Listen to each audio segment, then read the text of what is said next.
Good morning, everybody. So, dear students, today we are going to discuss the fundamental forces in nature. So, dear students, there are four fundamental forces in nature, which are gravitational force, electromagnetic force, or strong nuclear force and weak nuclear force. तो बाकी हमने gravitational force, electromagnetic force, strong nuclear force and week nuclear force तो थोड़ा बहुत लिख लेते हैं, इसके बारे में प्रिफेस बनाते हैं. There are 4 fundamental forces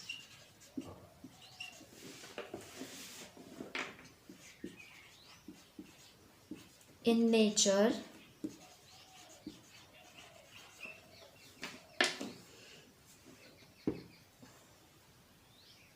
First one is gravitational force.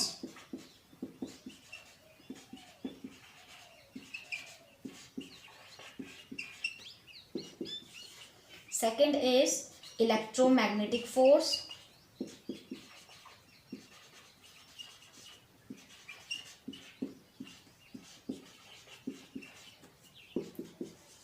Third is strong nuclear force.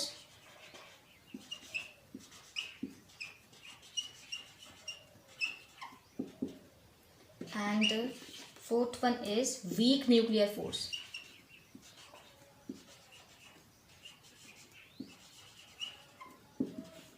ठीक हो गया.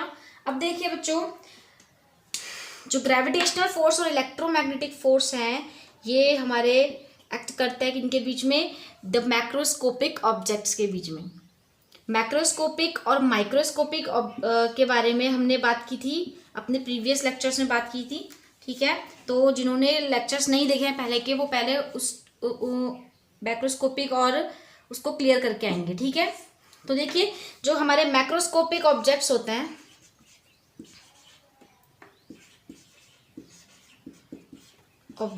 हैं, उनके बीच में हमारे काम करते हैं कौन? Gravitational force and electromagnetic force. जबकि स्ट्रॉन्ग न्यूक्लियर फोर्स और वीक न्यूक्लियर फोर्स कहाँ वर्क करते हैं? इनका रोल प्ले होता है माइक्रोस्कोपिक ऑब्जेक्ट्स में. अभी क्या होता है, अभी बात करते हैं इनके बारे में, फिर डिस्कस करेंगे. ठीक है, माइक्रोस्कोपिक वर्ल्ड में हम बहुत छोटे छोटे पार्टिकल्स, इलेक्ट्रॉन, न्यूट्रिनो, ठीक है, तो वहाँ हमारे strong nuclear force, week nuclear force act करते हैं. ठीक है, देखिए पढ़ते हैं हम ग्रेविटेशनल फोर्स के बारे में. ग्रेविटेशनल फोर्स के बारे में पढ़ते हैं. तो सबसे पहली बात तो हमने कही कि जो ये कहाँ काम करता है? मैक्रोस्कोपिक ऑब्जेक्ट्स में. और जबकि ये जो ग्रेविटेशन वाला चैप्टर आएगा भी हमारा आगे, ठीक है, वहाँ हमने बहुत अच्छे से इसको पढ़ना है. ग्रेविटेशन के बारे में सब कुछ ग्रेविटेशन का होगा वहाँ पर. तो वहाँ एक्ट करेगा आपका ग्रेविटेशनल फोर्स अर्थ और सन के बीच में, सन और अर्थ के बीच में, सन या मार्स, मून और अर्थ, इनके बीच में जितने भी ये सब जो फोर्स लग रहे हैं, ये आपके ग्रेविटेशन फोर्स है. तो जो ग्रेविटेशन फोर्स है, इसका ये आपने 9th में भी पढ़ा होगा. तो हमने ऐसा पढ़ा था कुछ, ग्रेविटेशन फोर्स की वैल्यू होती है ऐसी, F equal to G m1 m2 upon r². तो देखो, अगर आपके पास कोई दो ऑब्जेक्ट है, एक का मास m1, दूसरे का मास m2, इनके बीच जो डिस्टेंस है दैट इज r. ठीक है, तो ये कोई भी दो मास हो सकते हैं. ये आप भी हो सकते हो और ये आपकी चेयर भी हो सकती है. ये आप हो सकते हो या ये अर्थ हो सकती है, एक आप और एक अर्थ. ठीक है, हो सकता है ये मून हो और ये अर्थ हो सकता है ये अर्थ हो या ये सन हो. समझ में आ गई बात? और इनके बीच में जो इनके सेंटर्स है ना, देखिए जो हमारे ऑब्जेक्ट्स होते हैं, मतलब ये जो प्लैनेट्स होते हैं, स्पेशली प्लैनेट्स या कोई भी स्टार, इनको हम कैसा मानते हैं? इनको कंसीडर करके चलते हैं स्फेरिकल है. हालांकि ये स्फेरिकल नहीं होते हैं, प्योर यूनिफॉर्मली स्फेरिकल नहीं होते हैं. ठीक है, लेकिन मान के चलते हैं कि स्फेरिकल है. तो इनकी जो सेंटर्स है, उनके बीच की जो डिस्टेंस होगी दैट इज r. तो हम ऐसा बोलते हैं जो फोर्स ऑफ ग्रेविटेशन होता है, इट इज इसका जो मैग्नीट्यूड है, फॉर्मूला है, वो ये होता है. मतलब जितना ज़्यादा मास होगा उतना ज़्यादा ग्रेविटेशनल फोर्स लगेगा. हम इसके नीचे एफ जी लिख देते हैं. ठीक है, क्योंकि भी अब आगे इलेक्ट्रोमैग्नेटिक के लिए हम ई लिख देंगे, स्ट्रॉन्ग के लिए हम S लिख देंगे, फिर W लिख देंगे, ठीक है। तो देखिए जितना ज़्यादा मास होगा ऑब्जेक्ट का उतना ज़्यादा फोर्स होगा, जितनी ज़्यादा डिस्टेंस होगी इनके बीच में फोर्स उतना कम होगा, है ना। ये तो ऑब्वियसली ऐसा ही होगा, क्योंकि भाई जो जितना दूर होगा उनके बीच में क्या फोर्स ऑफ अट्रैक्शन कम होगा ना। और ये जो ग्रेविटेशन फोर्स होता है ये हमेशा अट्रैक्टिव होता है, ठीक है। एक ऐसा अट्रैक्टिव फोर्स जिसकी वजह से कोई दो बॉडीज आपस में अट्रैक्ट करती हैं एक दूसरे को, ठीक है। हम लोग अर्थ में खड़े हैं because of the gravitational force, attractive gravitational force, ठीक है। तो ये तो है आपका ग्रेविटेशनल फोर्स, समझ गए। यहाँ पे हमने उतनी अच्छी डेफिनेशन नहीं लिखनी है अभी, क्योंकि इस चैप्टर में हम बस ये पढ़ने जा रहे हैं कि हमने क्या क्या आगे डिस्कस करना है। तो थोड़ा बेसिक बेसिक देख रहे हैं, ठीक है। इसका पूरा चैप्टर अभी हमने आगे पढ़ना है। तो ये तो हो गया इतना।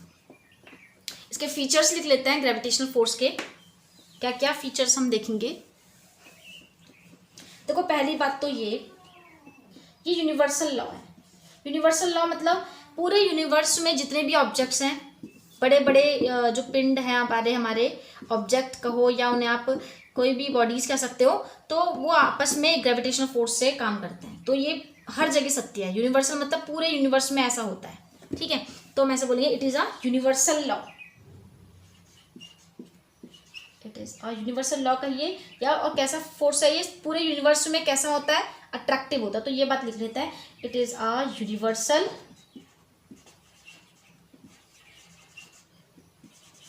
अट्रैक्टिव फोर्स, अट्रैक्टिव फोर्स, ठीक है। दूसरी बात इसकी ये है डायरेक्टली प्रोपोर्शनल होता है मास के। मतलब मैंने शायद आपने 9th या 10th में पढ़ा होगा कि डायरेक्टली देखो अभी थोड़ा इस टॉपिक से थोड़ा सा कहीं दूर जाते हैं और इस बात को समझिए। अगर कोई क्वांटिटी A है और एक क्वांटिटी B है, तो मैं बोल रही हूँ A is directly proportional to B। इसका मतलब क्या है, A is directly proportional to B। It means कि अगर A की वैल्यू B की वैल्यू बढ़ाई जाए तो A की वैल्यू भी बढ़ जाएगी, या A की वैल्यू अगर डिक्रीज कर दी जाए तो B की वैल्यू भी डिक्रीज हो जाएगी। मीन्स डायरेक्ट इफेक्ट, जैसा इसमें हो रहा है वैसा ही चेंज इसमें हो, जैसा चेंज इसमें होगा वैसा ही चेंज इसमें होगा। तो हम बोलेंगे A is directly proportional to B, ठीक है। और एक आता है आपका A is inversely proportional to B। तो देखिए सामने सामने नहीं है, मतलब ये दोनों सामने है तो डायरेक्टली प्रोपोर्शनल, और ये दोनों क्रॉस में है, डायगोनल में है, ठीक है। ऐसे ही आपका समझने का तरीका है। तो A इज इनवर्सली प्रोपोर्शनल, इसमें हो गया डायरेक्टली प्रोपोर्शनल, इसमें हो गया इनवर्सली प्रोपोर्शनल, ठीक है। इट मीन्स अगर B की वैल्यू डिक्रीज की जाए तो A की वैल्यू उल्टा इफेक्ट पड़ेगा, रिवर्स इफेक्ट। ये डिक्रीज होगा तो ये इंक्रीज हो जाएगा, या B की वैल्यू अगर इंक्रीज की जाए तो A की वैल्यू डिक्रीज हो जाएगी। Is it clear. तो आते हैं अपने टॉपिक में। तो हम ऐसा बोलेंगे द फोर्स इज मीन्स, अभी देखो हमने फोर्स को कहीं पे लिख लेते हैं फॉर्मूला। ये फॉर्मूला है F=G m1m2/r²। आप लोग इसे अपनी कॉपी में नोट कर लो, ताकि अभी मैं मिटा दूंगी तो आप अपनी नोटबुक से देख लोगे इसे, ठीक है। तो हम ऐसा बोल सकते हैं, देखो फोर्स जो है मास के डायरेक्टली प्रोपोर्शनल है। डायरेक्टली लिख देता है इट इज, आप इट इज लिख लेना, ठीक है। हम थोड़ा शॉर्ट करते हैं ना, ताकि वीडियो ज़्यादा लंबी ना हो। डायरेक्टली किसकी बात हो रही है, फोर्स की बात हो रही है। Force is directly proportional to the mass of objects, masses of objects, ठीक है। ऑब्जेक्ट्स के मासेस के डायरेक्टली प्रोपोर्शनल होगा। मतलब देखिए फोर्स सामने है ना, अगर हम ऐसा देखें ना तो ये दोनों मासेस के प्रोडक्ट के डायरेक्टली प्रोपोर्शनल होता है। दोनों मास को मल्टीप्लाई कर दो और जितना ज़्यादा ये क्वांटिटी आएगी मल्टीप्लाई करने के बाद उतना ज़्यादा इनके बीच में फोर्स लगेगा। तो हम ऐसे बोलेंगे it is directly proportional to the product of the masses, to the product of the masses.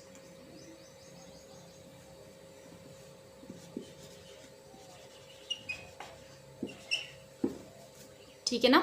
अब देखो क्या करना है, थर्ड देखिए force is inversely proportional to distance.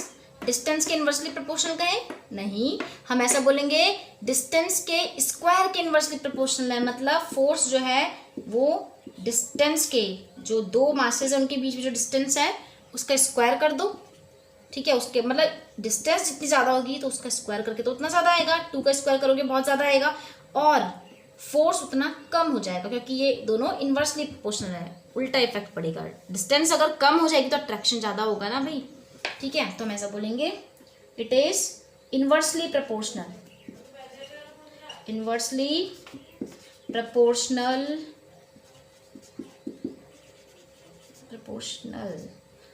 To the square of the distance between the masses या centre of the masses, ठीक है। तो इसको नोट करो जल्दी से, फिर आगे करते हैं।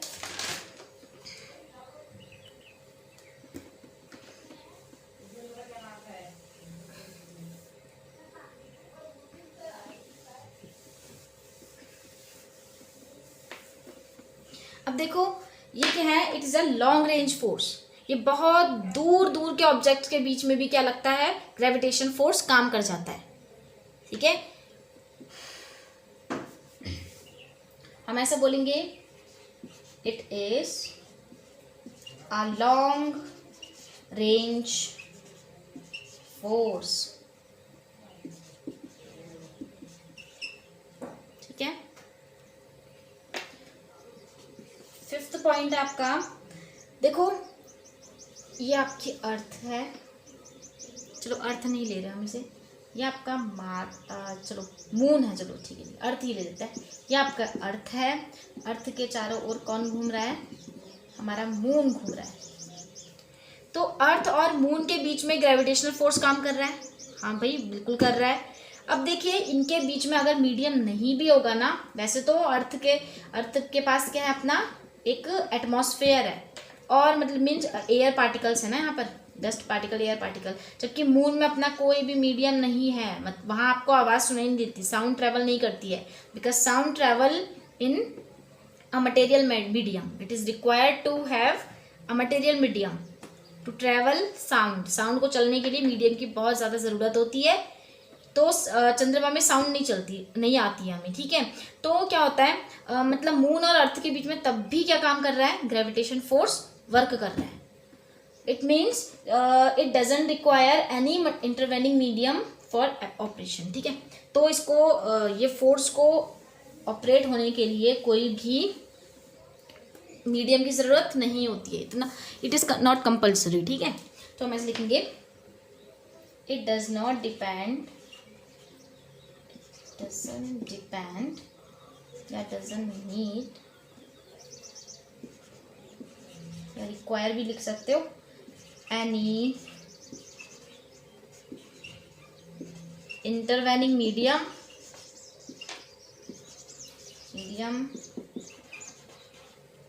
for operation,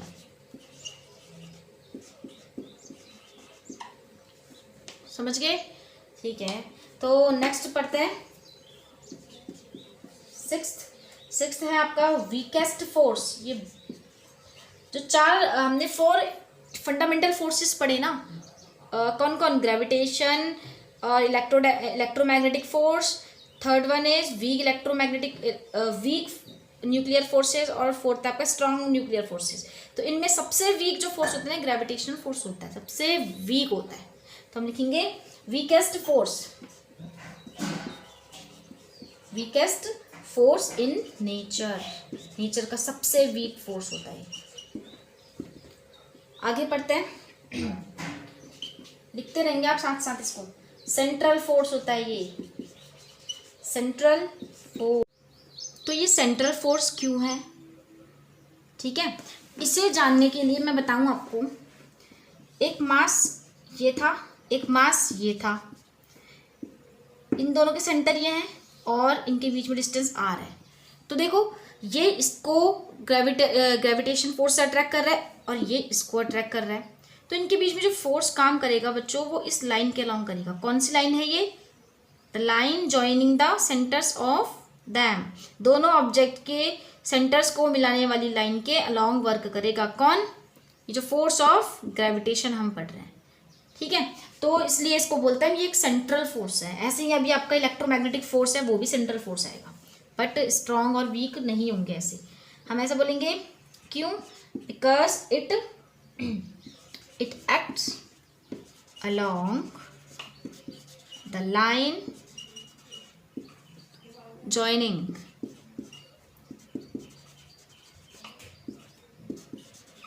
the masses, सीधे लिख देते हैं द masses या उनके सेंटर्स ऑफ masses लिख देना आप, ठीक है। फिर देखिए क्या बोला हमने, कैसा फोर्स है? कंजर्वेटिव फोर्स है, सॉरी सेंट्रल फोर्स है। अब हम लिखेंगे ये है आपका कंजर्वेटिव फोर्स है। कंजर्वेटिव फोर्स क्या होता है ये भी हमने आगे के चैप्टर्स में पढ़ना है। कंजर्वेटिव फोर्सेस, अरे सब कुछ तो आगे के चैप्टर्स में पढ़ रहे हैं, तो क्यों पढ़ रहे हैं हम इसे? तो यहाँ पर अभी हमारा जो चैप्टर है फिजिकल वर्ल्ड, इसमें हमने केवल हल्का सा इंट्रोडक्शन देना है, ठीक है। तो हम ऐसा बोलते हैं it's a conservative force. Conservative force ऐसे फोर्स होते हैं जिनके द्वारा किया गया जो वर्क होता है, देखो फोर्स की वजह से वर्क होता है। अगर वर्क, ये फोर्स ऐसा वर्क करता है, इन दो पॉइंट्स के बीच में एक पॉइंट ए है, नहीं दिख रहा, एक पॉइंट यह है, एक पॉइंट यह है। इस फोर्स की वजह से अगर इस रास्ते वर्क किया जाए या इस रास्ते वर्क किया जाए, इस रास्ते वर्क किया जाए, किसी भी पाथ से आप वर्क करो लेकिन आपका वर्क सेम रहता है। ऑब्वियसली देखिए अगर हम अलग अलग पाथ से जाएंगे तो हमारा वर्क अलग अलग होना चाहिए ना, लेकिन अगर फोर्स कंजर्वेटिव है तो पाथ पे डिपेंड नहीं करता है, वर्क सेम रहता है। तो हम ऐसा बोलेंगे इट्स अ कंजर्वेटिव फोर्स, ये एक कंजर्वेटिव फोर्स है। नाइन्थ है आपका, इसको नोट करेंगे और इसे मिटा देते हैं। लिखेंगे आप it obeys inverse square law, it obeys inverse square law. Inverse square law भी अभी हमने देखा था, ये ऐसा कुछ, तो ये इनवर्स स्क्वायर लॉ को फॉलो करता है। फिर है आपका, देखो अब ना अगर हमारा जो ये एक बॉडी ये थी, एक बॉडी ये थी, कोई भी जो फोर फंडामेंटल फोर्सेस पढ़ रहे हैं ना, इन फोर्सेस, ये फोर्स होते किस वजह से हैं? इन कोई भी दो ऑब्जेक्ट के बीच में जो फोर्स लगता है वो कोई एक आपका पार्टिकल होता है जिन्हें हम क्वांटा बोल देते हैं, ठीक है। एक पार्टिकल के एक्सचेंज से ये पार्टिकल, ये इसको अपना पार्टिकल एक्सचेंज करता है, एक पार्टिकल भी बताते हैं वो कौन है, ठीक है। एक पार्टिकल एक्सचेंज होता है और ये वाला मास उसको एब्जॉर्ब करता है, ऐसे ये इसको शेयर करता है तो ये उसको एब्जॉर्ब कर लेता है। इस तरह से इनके बीच में एक फोर्स काम करता है। तो यहाँ पे जो ग्रेविटेशनल फोर्स है, इसमें आपका जो एक्सचेंज होगा वो पार्टिकल, उसको बोलते हैं ग्रेविटॉन बोलते हैं, ठीक है। It is caused by exchange of graviton, it is caused by, next point है exchange of graviton particle. Okay, let's talk about the next fundamental force, electromagnetic force.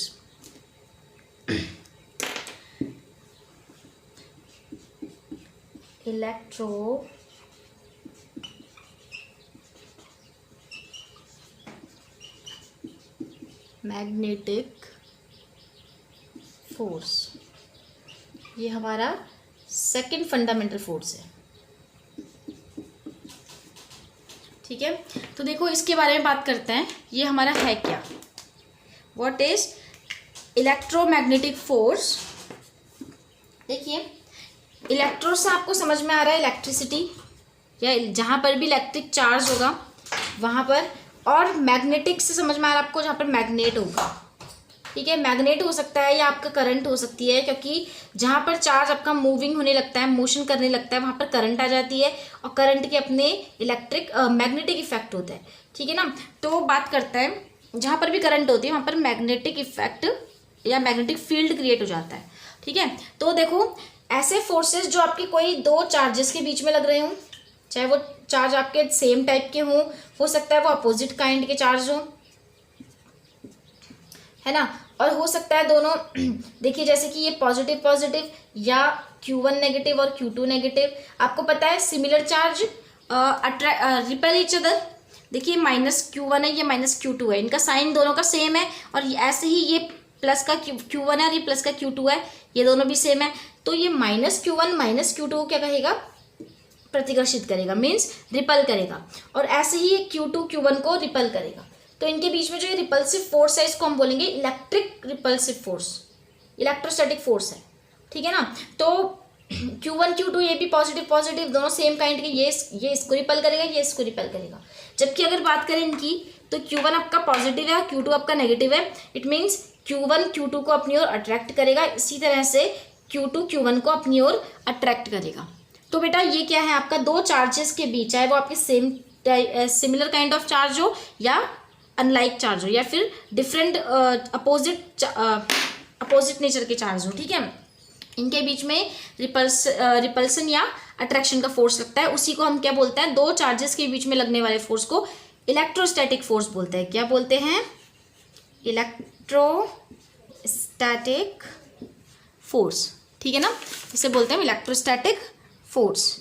अब ये इलेक्ट्रोस्टैटिक फोर्स की बात हुई है, तो लेकिन यहाँ पर तो चल रहा है इलेक्ट्रोमैग्नेटिक फोर्स। तो अभी बात करते हैं, ये तो हो गया दो चार्जेस के बीच में इलेक्ट्रोस्टैटिक फोर्स। आपने ऐसा भी देखा होगा, मैग्नेट होता है हमारे पास, बचपन में खेलते थे, ठीक है, छोटे छोटे मैग्नेट होते हैं, ब्लैक कलर के होते हैं, हम जनरली हमारे पास ये वाले होते थे ना। तो एक मैग्नेट ये है और एक मैग्नेट ये है। तो कभी ऐसा होता था कि इन दोनों मैग्नेट को जब हम पास लाते थे तब तो ये एक दूसरे से अट्रैक्ट होकर चिपक जाएंगे। जैसे कि ये वाला जो है, ये फेस ये हो गया मेरा, ये वाला फेस ये है, दोनों अट्रैक्ट हो गए। कभी कभी ऐसा होता था कि जहाँ से ये अट्रैक्ट हो रहा है, अगर हम इसको पलट देना पीछे को, तो ये यहाँ से चिपकने की कोशिश, चिपकता ही नहीं था, कितना ही हम ट्राई कर ले। इनके बीच में एक रिपल्सन लगता था। कब, जैसे ये दो पोल आपके, सपोज ये हैं आपके दो पोल, इन दो पोल्स को मैंने क्या किया, ये दोनों अट्रैक्ट हो रहे थे, ये दोनों अट्रैक्ट हो रहे थे, चिपकते हैं। अब मैंने इन दोनों में से किसी एक को क्या करा, पलट दिया। तो अब ये इसके अट्रैक्ट हम कराना चाह रहे हैं, बट ये नहीं हो रहा है, ठीक है, लेकिन ये नहीं हो रहा है, ऐसा करता है ना, कुछ मज़ा आता था बहुत। तो लेकिन ये अगर इसे ऐसे ही रख देना पास, तो ये घूम के यहीं पे आ जाएगा, ठीक है। तो ये होता क्या है, एक्चुअली क्या होता है, हमारा जो मैग्नेट होता है, मैग्नेट में पोल्स होते हैं, north pole south pole, north pole south pole. तो जब आपका अपोजिट पोल सामने होता है, नॉर्थ के सामने साउथ हो, साउथ के पास में आपका नॉर्थ हो, तब ये दोनों अट्रैक्ट कर जाएंगे और एक दूसरे से चिपक जाएंगे, ठीक है। अब अगर मैंने क्या किया, इस वाले को इसको पकड़ के ऐसे पलट दिया, जैसे मैंने अभी थोड़ी देर पहले किया, तो यहाँ पर आ जाएगा नॉर्थ, यहाँ पर आ जाएगा साउथ। तो नॉर्थ और नॉर्थ को रिपल कर देगा और ये दूर भागेंगे, जैसे अभी ये बोला मैंने ना, ठीक है। या फिर हो सकता है इसको मत पलटो आप, ये आपका साउथ है, नॉर्थ है, यहाँ से इसको पलट देते, ये आपका नॉर्थ इधर आ गया और यहाँ पर क्या आ गया, साउथ। समझ रहे हैं ना आप लोग, ठीक है। तो साउथ ये दोनों भी सेम काइंड ऑफ पोल हो गए, तो ये एक दूसरे को रिपल करने लगते हैं। तो समझ में आया, अगर मैग्नेट के सेम पोल, ठीक है, सेम पोल, ये साउथ या नॉर्थ, जैसे यहाँ पर बोले ना, प्लस और प्लस, माइनस और माइनस एक दूसरे को रिपल करते हैं, जबकि प्लस और माइनस एक दूसरे को अट्रैक्ट करते हैं। Similarly same kind of charge की तरह सेम काइंड ऑफ पोल एक दूसरे को रिपल करेंगे और अपोजिट काइंड ऑफ पोल्स क्या करते हैं, अट्रैक्ट्स ईच अदर, ये अपने आप को एक दूसरे को अट्रैक्ट करते हैं, ठीक है। तो ये जो दो पोल्स है ना, कोई दो मैग्नेट के जो पोल्स के बीच में जो फोर्स लग रहा है, फोर्स ऑफ अट्रैक्शन और रिपल्सन, चाहे वो अट्रैक्शन का फोर्स हो या रिपल्सन का फोर्स हो, उसे हम बोलते हैं मैग्नेटिक फोर्स। तो यही electrostatic force and magnetic force को कंबाइनली हम बोलते हैं इलेक्ट्रोमैग्नेटिक फोर्स, ठीक है ना। और इलेक्ट्रोमैग्नेटिक फोर्स आपके कहाँ कहाँ लगते हैं, जो भी आपकी ये जो इलेक्ट्रोस्टैटिक स्टडी होगी ये आपने क्लास 12th में पढ़ना है, और मैग्नेटिक वाली जो स्टडी ये भी आपने क्लास 12th में पढ़ना है। यहाँ जो आप फोर्स पढ़ेंगे वो पढ़ेंगे आप यहाँ पर ग्रेविटेशन फोर्स को आप पढ़ेंगे, ठीक है। यहाँ पर आप 11th में ग्रेविटेशनल फोर्स पढ़ेंगे, ठीक है। बाकी इलेक्ट्रोस्टैटिक फोर्स, मैग्नेटिक फोर्स और स्ट्रॉन्ग न्यूक्लियर वगैरह भी आप क्लास 12th में ही देखने वाले हैं, ठीक है। तो बात करते हैं इनके फीचर्स की, या पहले इसके बारे में लिख लेते हैं। इलेक्ट्रोस्टैटिक एंड मैग्नेटिक फोर्सेस, मैं लिख लेती हूँ, आप नोट कर लेना, ठीक है।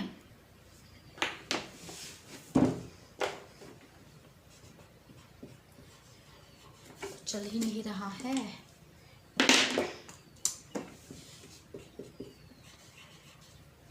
electrostatic and magnetic force are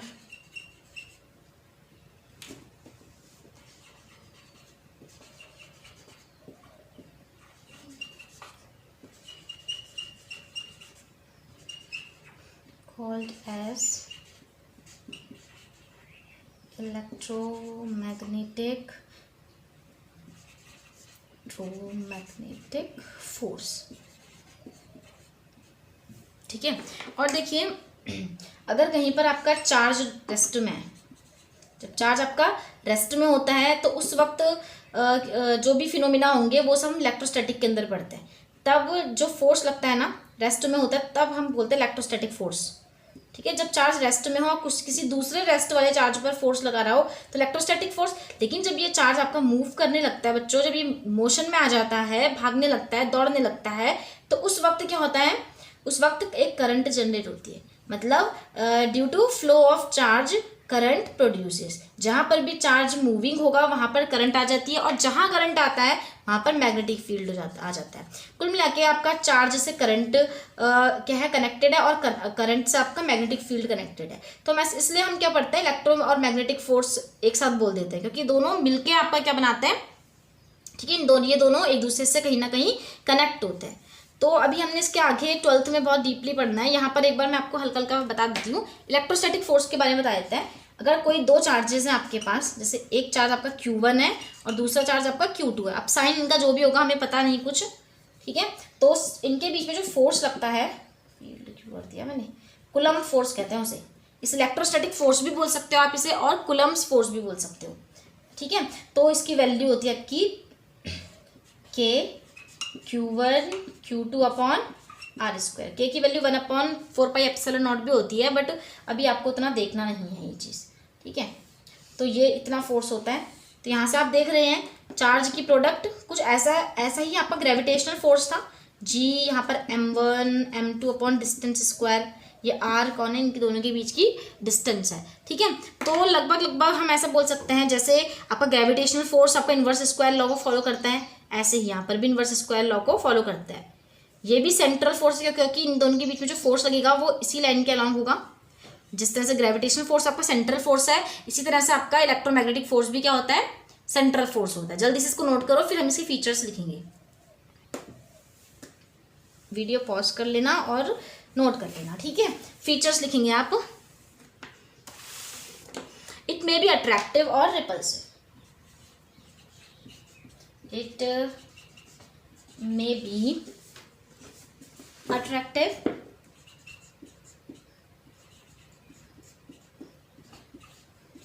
और repulsive।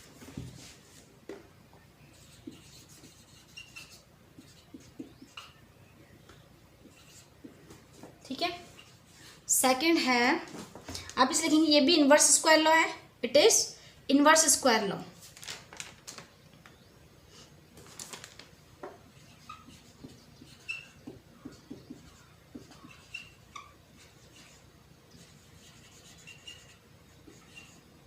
ठीक है भाई, ये है आपका inverse square law.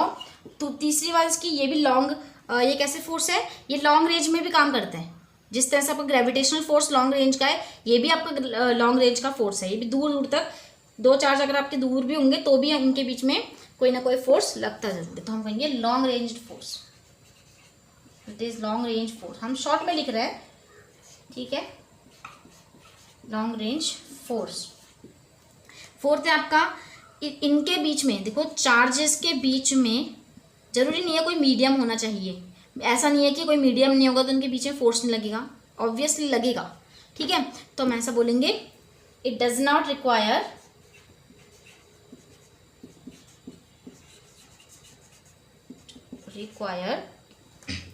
Any intervening medium to operate. ठीक है, फिर है इसका फिफ्थ फीचर है, it is a central force. देखो आप, हम शॉर्ट में लिख रहे हैं, आप इसको पूरा कर लेना। It is a central force. 6th हो गया आपका, ये कंजर्वेटिव फोर्स है। मैंने आपको कंजर्वेटिव फोर्स के बारे में बताया है, हल्का फुल्का बताया बच्चों, अभी इतना ज़्यादा नहीं पढ़ना है क्योंकि आगे के 1-2 चैप्टर्स के बाद आपने यही पढ़ना है, ठीक है। सब कुछ पढ़ने वाले हैं यहाँ पे, जो जो लिखा है आप सब पढ़ेंगे, आप बिल्कुल बेफिक्र रहिए, ठीक है। अब देखो मैंने बताया था ग्रेविटेशनल फोर्स क्या होता है। सबसे वीकेस्ट फोर्स कहा जाए ना तो ग्रेविटेशनल फोर्स होता है, ठीक। और जो हमारे कौन होते हैं, ये इलेक्ट्रोमैग्नेटिक फोर्स होते हैं, ये हमारे ग्रेविटेशनल फोर्स से 10⁻36 टाइम्स ज़्यादा महंगे होते हैं। अरे वाह, महंगे नहीं, स्ट्रांग होते हैं। 10⁻36 times stronger than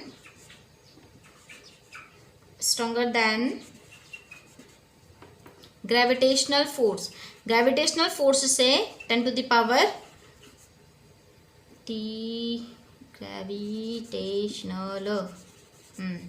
gravitational force से 10⁻36 टाइम्स स्ट्रॉन्गर होते हैं, ठीक है। आगे देखेंगे। अब देखिए, जैसे ग्रेविटेशनल फोर्स में आपका 2 मासेस के बीच में क्या होता था, m1 और m2 के बीच में कौन सा पार्टिकल आपका क्या होता है, एक्सचेंज होता है। पार्टिकल का वो होता है, एक्सचेंज होता है। यहाँ पर उस पार्टिकल को हम बोलते थे ग्रेविटॉन, ठीक है। यहाँ पर जो आपका एक पार्टिकल एक्सचेंज होगा उसे हम बोलेंगे फोटॉन, ठीक है।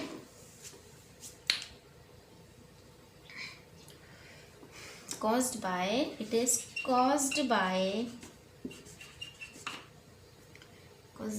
exchange of photons between 2 charged particle।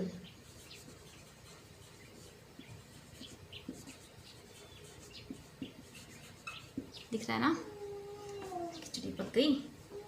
2 charged particles, सुन के लिखोगे तो गलती नहीं होगी, ठीक है। लो भाई लिख लो।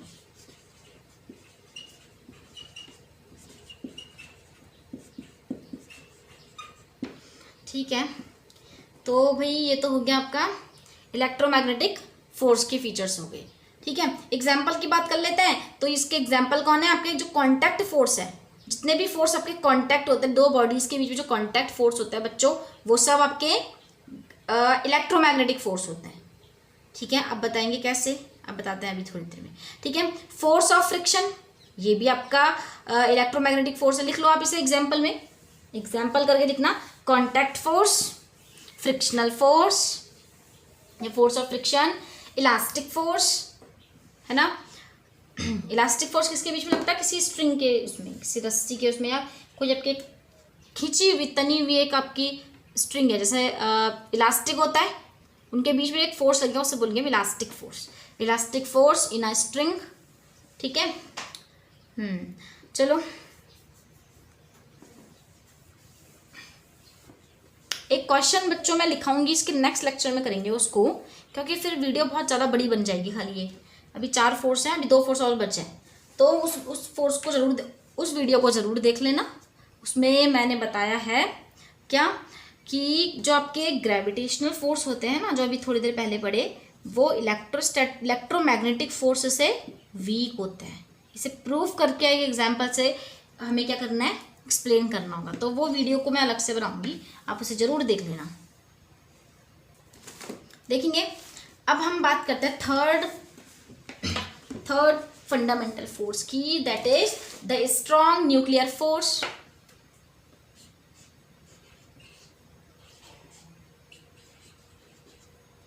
द स्ट्रॉन्ग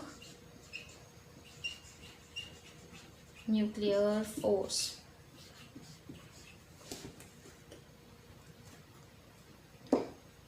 ठीक है। ठीक है, अब देखो स्ट्रॉन्ग न्यूक्लियर फोर्स क्या है। देखो ग्रेविटेशनल फोर्स भी आप फील कर सकते हो कि आप जहाँ पर बैठे हो, अर्थ के ऊपर बैठे हो, ये आपका ग्रेविटेशनल फोर्स है। 2 चार्जेस के बीच में इलेक्ट्रोमैग्नेटिक फोर्स है, 2 इलेक्ट्रोस्टैटिक फोर्स है, और 2 मैग्नेट के पोल्स के बीच में मैग्नेटिक पोल्स है ना। लेकिन ये स्ट्रॉन्ग न्यूक्लियर फोर्स किसकी बात हो रही है, आपको न्यूक्लियस के बारे में अच्छे से पता है। एटम होता है, देखिए कोई भी सब्सटेंस होता है वो छोटे छोटे पार्टिकल से बनता है, ठीक है। उस पार्टिकल के अंदर भी और छोटे पार्टिकल हो सकते हैं, है ना। तो वो पार्टिकल सबसे जो स्मॉलेस्ट यूनिट होती है डाल्टन के अकॉर्डिंग, जो सबसे स्मॉलेस्ट यूनिट है वो क्या है, आपकी एटम होती है। लेकिन उस एटम के अंदर भी इलेक्ट्रॉन, प्रोटॉन, न्यूट्रॉन ऐसे होते हैं। तो एटम की बात करते हैं, तो एटम में क्या होता है, एक न्यूक्लियस होता है। उस न्यूक्लियस के अंदर कुछ प्रोटॉन्स होते हैं, कुछ न्यूट्रॉन्स होता है। उस न्यूट्रॉन में कोई भी चार्ज नहीं होता। और इस न्यूक्लियस के चारों ओर कौन चक्कर लगाता है, हमारे electron round round round round game खेलते हैं, ठीक है, राउंड राउंड घूमते रहते हैं। तो भाई ये जो है ना, ये न्यूक्लियस है, ये क्या है आपका न्यूक्लियस है, न्यूक्लियस। अब इस न्यूक्लियस के अंदर कौन कौन होता है, प्रोटॉन्स होते हैं कुछ, और कुछ न्यूट्रॉन्स। प्रोटॉन पे चार्ज होता है आपका पॉजिटिव, और न्यूट्रॉन के पास चार्ज होता है नथिंग, न्यूट्रल चार्ज होता है, ठीक है। अब प्रोटॉन में कोई भी चार्ज नहीं होता है, वो न्यूट्रल होता है। तो चलो अब आते हैं सीधा सीधा न्यूक्लियस के पास। देखो इलेक्ट्रॉन पे चार्ज कैसा होता है, नेगेटिव, ये पता है सबको, ठीक है। हम बात करते हैं जरा न्यूक्लियस की। ये आपका सपोज न्यूक्लियस है, इसके बाहर आपकी शेल्स बनी है जहाँ पर आपके इलेक्ट्रॉन्स घूम रहे हैं, ये है आपका। बाकी ये आपके क्या है, ये तो आपका न्यूक्लियस है, ठीक। अब देखिए इसके अंदर कौन है, ये इलेक्ट्रॉन्स पे तो आपके सारे माइनस माइनस है बाहर, ठीक है, सारे इलेक्ट्रॉन्स है बाहर। न्यूक्लियस के अंदर प्रोटॉन्स बोली मैंने, प्लस, ये प्लस, ये प्लस, ये प्लस, और कुछ न्यूट्रॉन्स होते हैं आपके, ये न्यूट्रॉन, ये न्यूट्रॉन, ये न्यूट्रॉन एंड प्रोटॉन। तो भाई न्यूक्लियस के अंदर आपके plus plus plus plus plus plus या neutral neutral neutral neutral neutral ऐसी है। अब भाई ये प्रोटॉन क्या है, चार्ज तो है, प्रोटॉन के ऊपर जो चार्ज है पॉजिटिव है, ये एक चार्ज है, मतलब ये कुछ ऐसे ही तो है, Q1 Q2 टाइप, है ना। और हमने थोड़ी देर पहले बात की जो प्लस या माइनस या माइनस, ये माइनस माइनस को रिपल करता है और प्लस प्लस को रिपल करता है। तो भाई एक क्वेश्चन आपके दिमाग में आना चाहिए कि इस न्यूक्लियस के अंदर ये plus plus plus plus plus कैसे बाउंड है भाई। ये देखो ये तो न्यूट्रल है, इनमें कोई चार्ज नहीं है, इनके बीच में तो कोई रिपल्सन हम कहेंगे नहीं हो रहा है, ठीक है। लेकिन ये प्रोटॉन को तो दिक्कत करेंगे ना न्यूक्लियस के अंदर, क्यों, क्योंकि सारे के सारे प्रोटॉन कैसे हैं, पॉजिटिवली चार्ज है। देखो सारे सब में प्लस प्लस प्लस प्लस है, एक ही टाइप के चार्जेस के बीच में रिपल्सन लगता है ना। तो अगर जैसे क्लास में आपके दो इंटेलिजेंट गर्ल्स या दो इंटेलिजेंट बॉयज़ या दो इंटेलिजेंट स्टूडेंट्स के बीच में अच्छी फ्रेंडशिप नहीं होती है, ऐसा देखा जाता है कि अच्छी फ्रेंडशिप नहीं होती है, ठीक है। उनके बीच में कंपटीशन होता है। कंपटीशन को अगर आप रिलेट करोगे फिजिक्स से तो मैं ऐसा बोल सकता हूँ उनके बीच में इंटरनल रिपल्सन लग रहा है, अंदर ही अंदर रिपल्सन लग रहा है एक, ठीक है। क्यों, क्योंकि वो एक ही टाइप के हैं, एक दूसरे से चिढ़ते हैं ऐसे ही बोल सकते हो आप। तो भाई ये देखो सारे प्लस के बीच में क्या है, रिपल्सन है। कौन सा रिपल्सन है, ये फोर्स कौन सा होता था, दो सेम काइंड ऑफ चार्ज के बीच में, ये हमने थोड़ी देर पहले पढ़ा, electrostatic force, electrostatic repulsive force लगेगा इनके बीच में, रिपल्सन, ठीक है। अब जो आपका न्यूक्लियस है, इस न्यूक्लियस का जो क्या होता है रेंज होती है न्यूक्लियस की, सॉरी जो साइज होता है वो लगभग कुछ ऐसा होता है 10⁻⁻15 या 10⁻⁻14 समथिंग होता है, ठीक है। तो 10⁻⁻14, हाँ -14 या 15 होता है बच्चों, ये अभी आई एम नॉट श्योर अभी, ठीक है। तो हम ऐसा बोलेंगे 10⁻⁻15 मीटर इतना होता है। तो न्यूक्लियस का जो साइज है वो तो है 10⁻⁻15, ठीक है। तो एक बात आप ध्यान रखेंगे, जो आपके इलेक्ट्रोस्टैटिक फोर्स है ये लॉन्ग रेंज फोर्स कहे थे हमने, और इतनी कम डिस्टेंस में मेरी 10⁻⁻15, आप ये मत सोचना बहुत बड़ी डिस्टेंस है, माइनस लगा है भाई, तो बहुत छोटा साइज है। ये आपको बड़ा लग रहा है, ठीक है। इस पॉइंट जो पॉइंट आपको दिख रहा है, इस पॉइंट के अंदर भी लाखों करोड़ों क्या है, एटम्स है, फिर उन एटम्स के अंदर अपने न्यूक्लियस है, तो कितना छोटा होगा ये आप सोच सकते हो, ठीक है ना। तो ये जो न्यूक्लियस है इसका साइज बहुत छोटा है, लगभग 10⁻⁻15 मीटर इसकी रेडियस होती है। तो जो हमारा इलेक्ट्रोस्टैटिक रिपल्सन है ना, ये 10⁻⁻15 के बाहर तक ही काम कर सकता है। अगर दो चार्जेस के बीच में डिस्टेंस प्लस और माइनस के बीच में अगर हम कहें तो ये प्लस आपका किस इतनी, देखो ये जो डिस्टेंस है यहाँ से यहाँ तक की, ये आपकी 10⁻⁻15 है, और इससे बाहर थोड़ी बड़ी होगी ना, थोड़ी सी बड़ी होगी, 13 12 ऐसे हो जाए तो उस वक्त तो काम कर जाएगा। लेकिन इसके बाहर इलेक्ट्रोस्टैटिक फोर्स काम करते हैं। इस रेंज के अंदर या इस रेंज तक काम नहीं करते हैं। ये 10⁻⁻14 भी कह सकते हो, 15 भी बोल सकते हो, ठीक है। तो कहेंगे हम 10⁻⁻15 तक क्या काम करते हैं, इनके बीच इलेक्ट्रोस्टैटिक फोर्स वर्क नहीं करते। तो वर्क नहीं करता, रिपल्सन तो नहीं होगा इसका मतलब, है ना। नहीं तो होना क्या चाहिए था, ये सारे प्लस के बीच में रिपल्सन होना था और ये सारे प्रोटॉन ब्लास्ट होकर बाहर की ओर निकल जाते हैं, सबके सब बाहर की ओर, है ना। लेकिन ऐसा नहीं होता है, ऐसा तो स्टेबल नहीं रहेगा ना हमारा न्यूक्लियस, बल्कि हम ऐसा देखते हैं कि स्टेबिलिटी तो होती है। अभी स्टेबिलिटी किसकी वजह से, ये जो आपके बहुत अपोजिटली चार्ज पॉजिटिव चार्ज जो है प्रोटॉन, ये जो न्यूक्लियस के अंदर स्टेबिलिटी से बैठे हैं ना, ये किसकी वजह से बैठा है, इनके बीच में इलेक्ट्रोस्टैटिक रिपल्सन नहीं लग रहा है। तो ये बैठे क्यों है, कौन सा फोर्स है जो इनको अंदर बैठा के रखता है ना, किसके बजाय, जबकि इनमें सेम काइंड ऑफ चार्ज है, रिपल्सन होना चाहिए था। तो एक फोर्स है आपका, हमारे विधाता ने दिया है, वो है आपका इन प्रोटॉन्स के बीच में जब डिस्टेंस या फिर सेम काइंड ऑफ चार्ज पर डिपेंड नहीं करेगा, कहेंगे हम सीधे, चाहे चार्ज आपका पॉजिटिव पॉजिटिव हो, नेगेटिव नेगेटिव हो, नेगेटिव पॉजिटिव हो, कुछ भी हो, वट बस डिस्टेंस अगर इससे कम है या इतनी है, इस डिस्टेंस से कम है, इतनी हो या इससे कम हो, तो उस वक्त इन प्रोटॉन के बीच में एक अट्रैक्टिव फोर्स काम करने लगता है।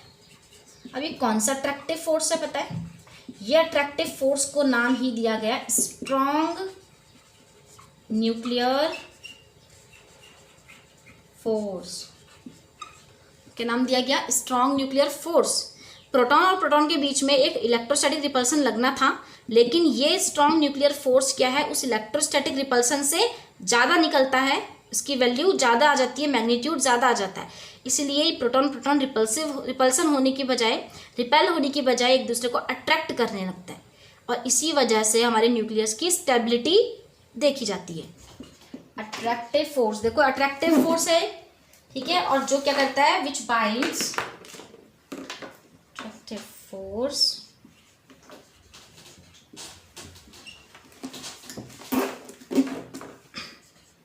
which binds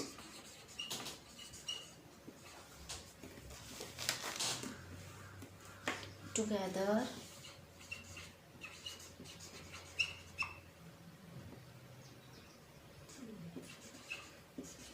the protons and neutrons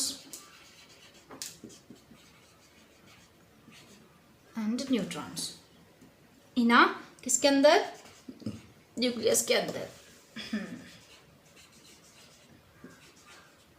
इना न्यूक्लियस, ठीक है। तो फीचर्स की बात करें, जल्दी से आप इसे नोट करो, फिर फीचर्स लिखेंगे इनके।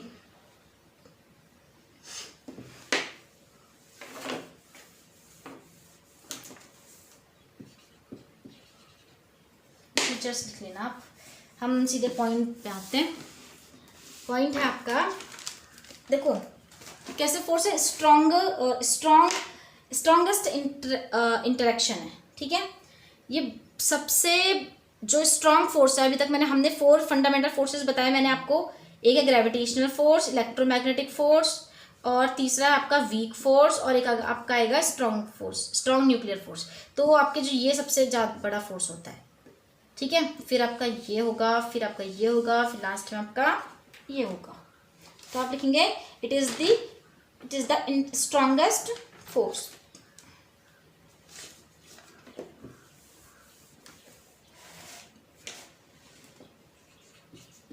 It is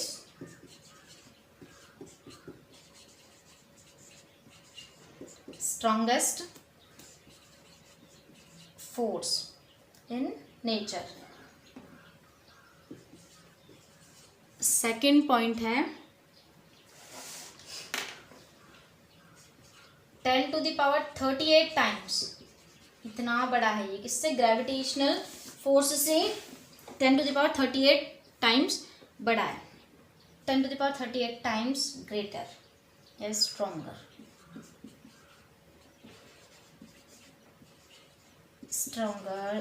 then gravitational force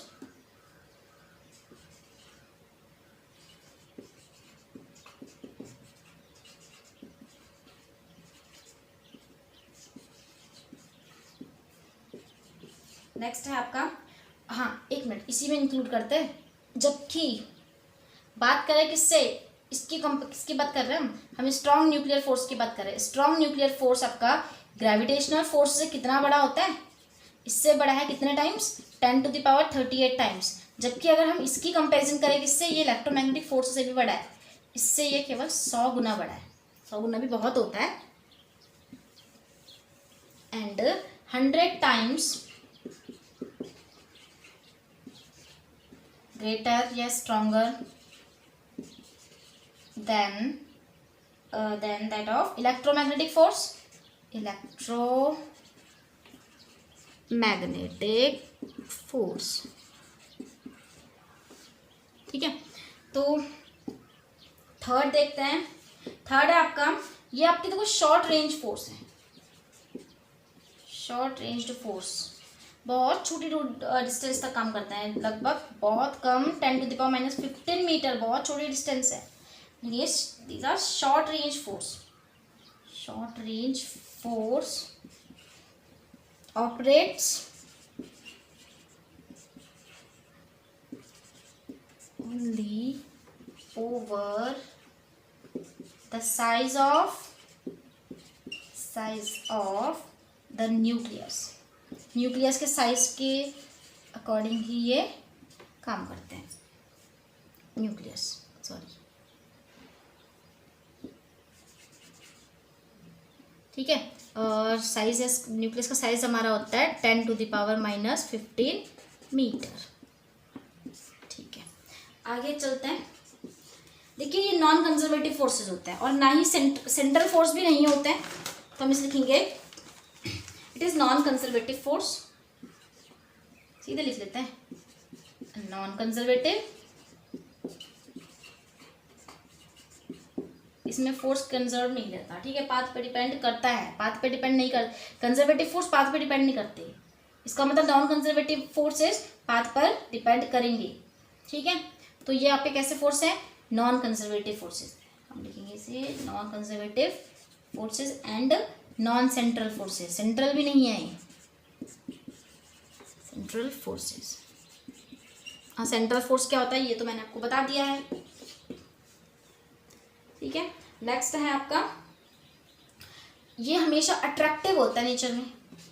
attractive, ऐसा नहीं कि रिपल्सिव होगा, ठीक है, अट्रैक्टिव इन नेचर।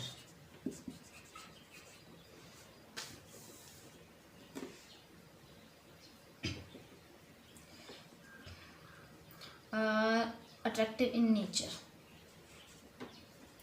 नेक्स्ट है आपका, ये किसकी वजह से प्रोड्यूस होते हैं, caused by the exchange of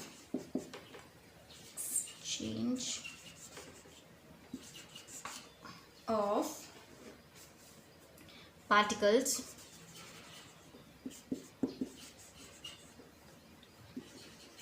called pi meson particles होते हैं आपके, मतलब देखो किस किस के बीच में लग रहा है फोर्स, अपने जो दिख रहा है आपको, दिख रहा है पाई मेसॉन पार्टिकल। ये क्या होते हैं, देखो मैंने बोला जो न्यूक्लियस के बीच में फोर्स है, न्यूक्लियस के अंदर कौन है आपका, प्रोटॉन है और न्यूट्रॉन है। तो प्रोटॉन और न्यूट्रॉन के बीच में आपस में क्या, या प्रोटॉन प्रोटॉन या प्रोटॉन न्यूट्रॉन या न्यूट्रॉन न्यूट्रॉन, समझ रहे हो। देखो प्रोटॉन प्रोटॉन होता है न्यूक्लियस के अंदर, या न्यूट्रॉन प्रोटॉन के बीच में होगा, या न्यूट्रॉन न्यूट्रॉन के बीच में होगा। ठीक है, तो ये इनके बीच में जो पार्टिकल शेयर होगा, इनके भी अट्रैक्शन किस वजह से होगा, पाई मेसॉन पार्टिकल के एक्सचेंज से होगा। जैसे ग्रेविटेशन में क्या था, ग्रेविटेशनल फोर्स में ग्रेविटॉन्स पार्टिकल आपके शेयर हो रहे थे, यहाँ पर किसका एक्सचेंज होगा, यहाँ पर होगा एक्सचेंज, पाई मेसॉन पार्टिकल एक्सचेंज होंगे। इन्हें आप मैसेंजर पार्टिकल्स भी बोल सकते हो, ठीक है ना। हाँ, इनका करेक्टर कैसा होता है, चार्ज पे डिपेंड नहीं करता कि चार्ज कैसा है, पॉजिटिव है, दोनों सेम काइंड ऑफ चार्ज होंगे तब भी अट्रैक्टिव होगा, अपोजिट काइंड ऑफ चार्ज होंगे तब भी अट्रैक्टिव होगा। तो आप लिख लेंगे एक फीचर लास्ट कि independent, charge independent character, it has charge independent character.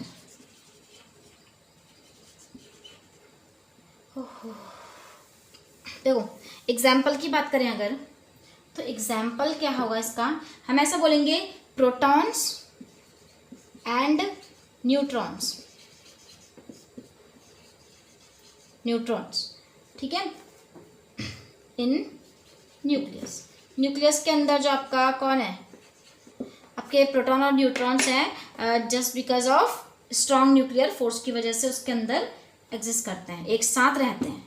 Otherwise क्या होगा, प्रोटॉन प्रोटॉन तो सेम काइंड ऑफ चार्ज है, रिपल करेंगे और न्यूक्लियस तो आपका जिंदा ही नहीं बचेगा, ठीक है। अब दूसरी बात, आपने एक एग्जांपल और ले लेते हैं, रेडियो एक्टिविटी।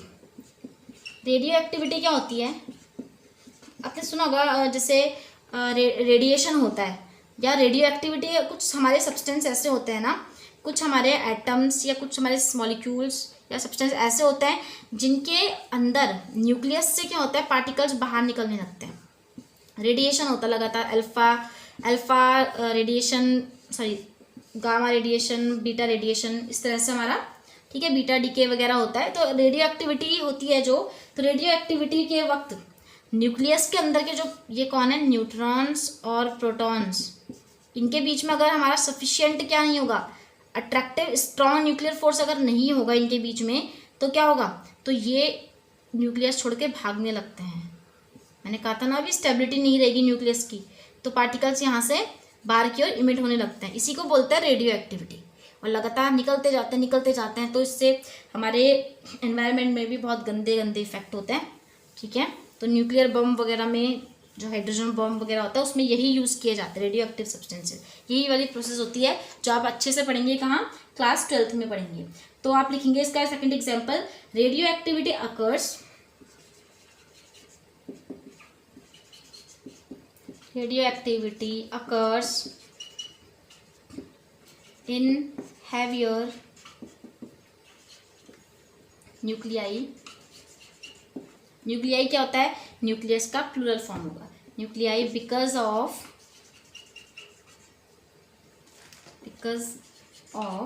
इनसफिशिएंट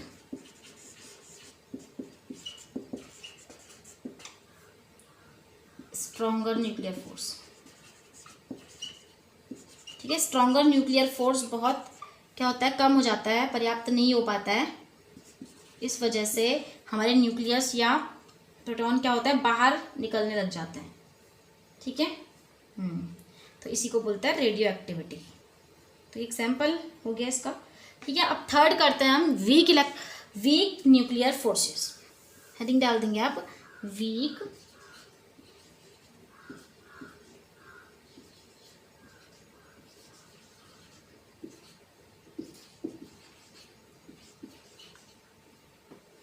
जल्दी से नोट कर लो, ऐसे जल्दी से नोट कर लेंगे। देखो वीक न्यूक्लियर फोर्सेस हमारे क्या होते हैं, अभी रेडियो एक्टिविटी बताई। देखो जब आपका बीटा डीके होता है, बीटा डीके ऐसे लिखता है, बी बनाना आप और नीचे से लो खींच देना, बीटा डीके, ठीक है। बीटा डीके में क्या होता है, न्यूक्लियस के अंदर से इलेक्ट्रॉन क्या होता है, कुछ एलिमेंट्री पार्टिकल बाहर आते हैं, ठीक है। तो न्यूक्लियस क्या इमिट करता है, एक इलेक्ट्रॉन इमिट करता है, ठीक है। और ये देखो एलिमेंट्री पार्टिकल बनते कैसे हैं, ये आपने क्लास 12th में पढ़ना है अच्छे से। तो इलेक्ट्रॉन और एक अनचार्ज्ड पार्टिकल होता है न्यूट्रिनो, ठीक है। तो जब ये दोनों ये जो पार्टिकल्स हमारे बाहर निकल रहे हैं आपस में इंटरेक्ट करते हैं, समझ रहे हो, ठीक। तो ये जो इलेक्ट्रॉन और न्यूट्रिनो है एक दूसरे से इंटरेक्ट करेंगे, इंटरेक्ट मतलब इनके बीच में एक अट्रैक्शन होगा, और उस अट्रैक्शन को ही हम क्या बोलते हैं, वीक न्यूक्लियर फोर्स, ठीक है। उतना ज़्यादा नहीं है, ये हमारा स्ट्रॉन्गेस्ट न्यूक्लियर फोर्स से भी और इलेक्ट्रोमैग्नेटिक फोर्स से भी वीक होता है। तो इस फोर्स को हम क्या बोलते हैं, वीक न्यूक्लियर फोर्सेस। तो इसमें लिख लेंगे हम, it appears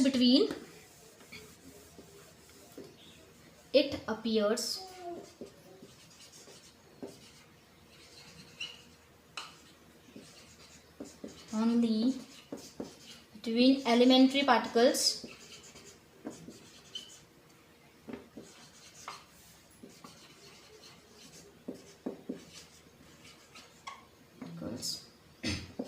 in certain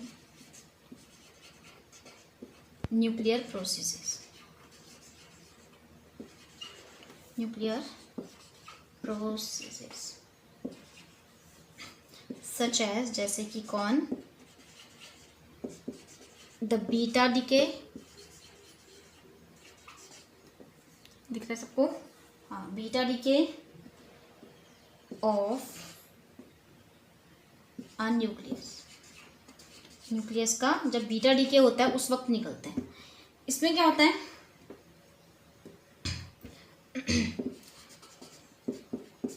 nucleus emits an electron, एक इलेक्ट्रॉन निकलता है, एंड एन अनचार्ज्ड पार्टिकल, मतलब उसमें कोई चार्ज नहीं होगा, an uncharged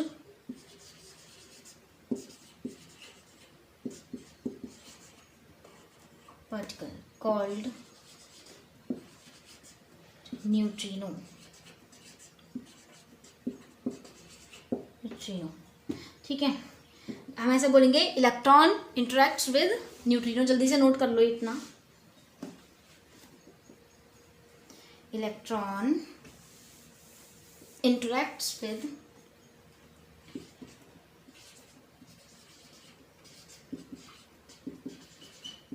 interact with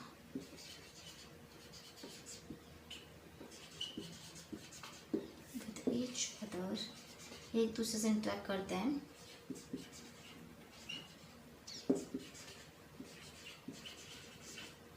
through, कौन से फोर्स से, through these weak nuclear forces.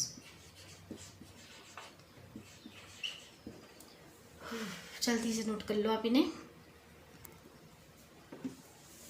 इसके फीचर्स लिखने की बारी आ गई है, जल्दी जल्दी करते हैं, लास्ट टॉपिक है हमारा। लिखेंगे फीचर्स, डाल देना आप हेडिंग, और इस पर लिखेंगे इट इज 10⁻25। देखो ग्रेविटेशनल फोर्स से 10⁻25 टाइम्स स्ट्रॉन्गर है। ग्रेविटेशनल फोर्स से तो स्ट्रॉन्ग है, बट स्ट्रॉन्गर न्यूक्लियर फोर्स और इलेक्ट्रोमैग्नेटिक फोर्स से थोड़ा वीक होता है। क्लियर?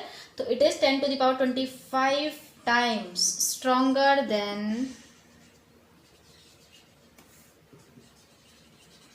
gravitational force,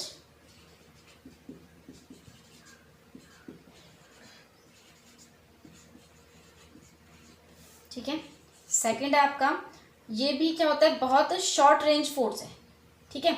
तो ये भी लगभग 10⁻−15 के लगभग, जैसे स्ट्रॉन्ग न्यूक्लियर फोर्स करता है उतनी ही डिस्टेंस ये भी, उसका इसकी रेंज भी लगभग उतनी ही होती है, ठीक है। तो हम इसे लिखेंगे ऑपरेट्स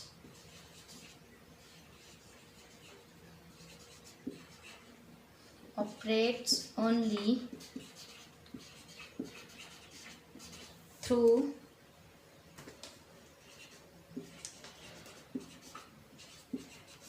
a range of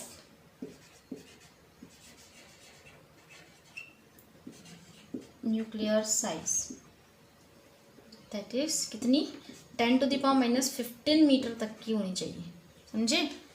तो इतनी होनी चाहिए, इसे ब्रैकेट में कर लेना, अप्रॉक्स इतनी होगी। फिर कॉज्ड बाय, इनमें भी जो एक्सचेंज का पार्टिकल होता है उसका नाम होता है मैसिव वेक्टर बोसॉन पार्टिकल, ठीक है। बोसॉन पार्टिकल कहते हैं इन्हें। ये सब आपके एलिमेंट्री पार्टिकल्स है। Caused by the exchange of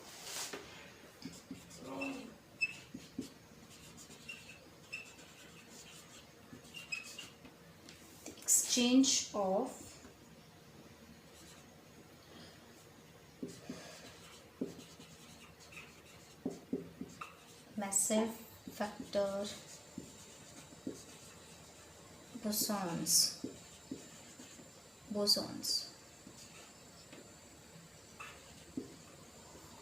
ठीक है। अब जल्दी से नोट करो, फिर हमने एक लास्ट में एक नोट डालना है, जल्दी से करो। अगर हम इनकी स्ट्रेंथ की, देखो वैसे तो हमने फीचर्स में सबके बारे में लिखा ही है, कौन कितना टाइम्स ज़्यादा है कितना कम है, फिर भी एक रेशियो लिख लेते हैं, उससे हमारा ज़्यादा इजी हो जाता है, सारे फोर्सेस को आपस में कंपेयर करना थोड़ा इजी रहता है, ठीक है।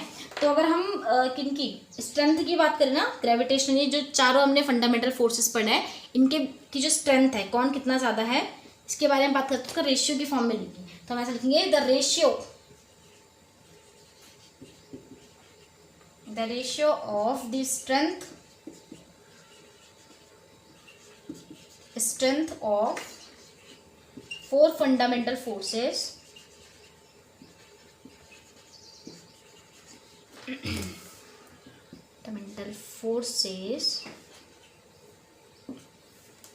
क्या होता है? देखिए, सबसे वीक मैंने बताया, वीकेस्ट फोर्स होता है ग्रेविटेशनल फोर्स। उससे थोड़ा ज़्यादा, थोड़ा स्ट्रांग होता है जो वीक न्यूक्लियर फोर्स। फिर आता है आपका इलेक्ट्रोमैग्नेटिक फोर्स, उसे हम ई ले लेंगे, EM ले लो, आपकी मर्जी। Electromagnetic force. फिर होता है आपका कौन? फिर आता है आपका स्ट्रॉन्ग न्यूक्लियर फोर्स। अब इनके बीच में क्या रेशियो है, ठीक है? ये होता है आपका, देखो 10 टू द पावर सॉरी, इसको अगर हम 1 माने, इसको अगर हम 1 मान लेते हैं तो इसके कंपैरिजन में ये कितना स्ट्रांग है? अभी थोड़ी देर पहले पढ़ा 10 टू द पावर 25 टाइम्स। इन दोनों के बीच में कंपैरिजन कितनी है? ये वीक न्यूक्लियर फोर्स इससे कितना ज़्यादा है? 10 टू द पावर 25 टाइम्स ज़्यादा है। बात करते हैं अगर इन दोनों की, ये भी इससे बात करते हैं सबकी कंपैरिजन। आपस में भी बताऊंगी कैसे करना है। इलेक्ट्रोमैग्नेटिक फोर्स ग्रेविटेशन फोर्स से कितना टाइम्स ज़्यादा है? 10 टू द पावर 36 टाइम्स ज़्यादा है, ठीक है? अब बात करते हैं किसकी? ग्रेविटेशनल फोर्स है, स्ट्रॉन्ग न्यूक्लियर फोर्स कितना स्ट्रॉन्ग है? वो है आपका 10 टू द पावर 38 टाइम्स ज़्यादा है। क्लियर? दिख रहा है आपको? 38 टाइम्स ज़्यादा है। अरे तो दिख ही नहीं रहा है। तो एक काम करते हैं, इनको हम नीचे लिख लेते हैं, ठीक है? इस तरह से लिखते हैं। देखिए, अगर इसको हम 1 मानेंगे तो वीक न्यूक्लियर फोर्स से ग्रेविटेशन फोर्स से कितना स्ट्रांग है? 10 to the power 25 times strong है। और इलेक्ट्रोमैग्नेटिक फोर्स ग्रेविटेशन फोर्स से कितना स्ट्रांग है? 10 to the power 36 times. Stronger nuclear force gravitational force से कितना स्ट्रांग है? That is 10 to the power 38 times. अब आप कहोगे इन दोनों के बीच में 100 था ना। अब कैसे 100 था, देखिए ध्यान से देखना कैसे करना है। इससे पहले नोट कर लो आप हो सके तो इसके सामने लिख देना, ठीक है? अब देखो, मुझे कंपैरिजन करनी है इसकी और इसकी कंपैरिजन करते हैं। देखो, ये ग्रेविटेशन से वीक न्यूक्लियर फोर्स की है 1:10 टू द पावर 25। अगर ग्रेविटेशन से इलेक्ट्रोमैग्नेटिक फोर्स की बात करूं तो है आपकी 1:10 टू द पावर 36। ग्रेविटेशन से अगर हम स्ट्रॉन्ग की बात करें तो that is 10 to the power 38 times. 1:10 to the power 38 times. लेकिन अगर मैं बात करती हूँ किसकी? इलेक्ट्रोमैग्नेटिक फोर्स और स्ट्रॉन्ग की, या इन दोनों की बात करते हैं। Weak nuclear force to electromagnetic force, ये आपका कितना होगा? इनके बीच में देखो, इसकी वैल्यू कितनी है? 10 to the power 25। Electromagnetic force की 10 टू द पावर 36। अगर आप इसको रेशियो लेते हैं ना, रेशियो का मतलब ऐसे ही तो होता है कुछ, 36, तो आप कहेंगे इसको आप ऊपर भेजना, या फिर आप एक काम करना, क्योंकि इलेक्ट्रोमैग्नेटिक फोर्स ज़्यादा स्ट्रांग है तो इसको पहले लिख लेंगे। इलेक्ट्रोमैग्नेटिक फोर्स का हमने कम वाले से ले लिया रेशियो, तो यहाँ पर ले लेंगे 36, इधर ले लिया आपने 25, ये हो गया 36, 25। आपको पता है जब पावर आपकी ऊपर जाती है तो माइनस हो जाता है। 36 की पावर 25 कितना आएगा? ये आएगा आपका 5, 6, 3, 10 to the power 11 times stronger है। कौन स्ट्रॉन्गर है? आपका इलेक्ट्रोस्टैटिक फोर्स वीक न्यूक्लियर से इतना टाइम्स स्ट्रॉन्गर है। समझ गए? अब बात करते हैं ऐसे ही कुछ स्ट्रॉन्ग न्यूक्लियर फोर्स और इनके बीच में बात करते हैं। इनकी और इनकी अभी थोड़ी देर में करेंगे। पहले हम बात करते हैं वीक कौन है आपका? Electromagnetic force. स्ट्रॉन्ग कौन है? ये है। तो काम क्या किया हमने? एस ले लिया। एस है आपका 10 की पावर 38 और इलेक्ट्रोमैग्नेटिक फोर्स आपका कितना? 10 टू द पावर 36। सॉल्व करेंगे अभी बिल्कुल ये वही रहेगा। हाँ, तो इसमें से इसको माइनस करो। 38 में 36 माइनस होगा 37, 38, 2 का मतलब 100 है कि नहीं? तो अभी थोड़ी देर पहले बोला था ना, स्ट्रॉन्ग न्यूक्लियर फोर्स आपके इलेक्ट्रोमैग्नेटिक फोर्स से 100 टाइम्स स्ट्रॉन्ग होते हैं। तो ये भी हो गया। आप चाहो स्ट्रॉन्ग और वीक के बीच में भी इसी तरह से क्या निकाल सकते हो? डिफरेंस निकाल सकते हो, ठीक है? कौन कितना गुना है, कौन कितना कम है। चलो बाकी की बातें कल करते हैं, वीडियो काफ़ी लंबी हो गई है और ये अब तक का सबसे इम्पोर्टेंट टॉपिक भी था, तो इसे नोट कर लेना। Okay, bye bye, thank you so much.